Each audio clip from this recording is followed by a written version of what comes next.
Wax machine.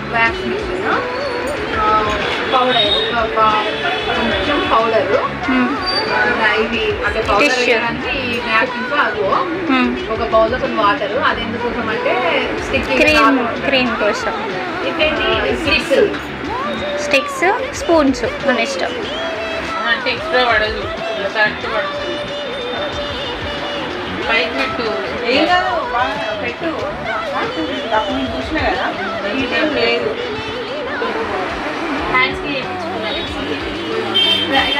చలికాలం లెగ్స్కి వేసుకోవాలి తెలుసా, లెగ్గిన్ తోటి ఇరిటేషన్ వస్తుంది. ఒకటి మంచిగా రాకాలి ఫస్ట్. రాకాలి, మా లాంగ్వేజ్ భలే ఉంది. అంటే ఇట్లా రాకాలి పీకాలి అట్లా ఎటైనా ఏం కాదు.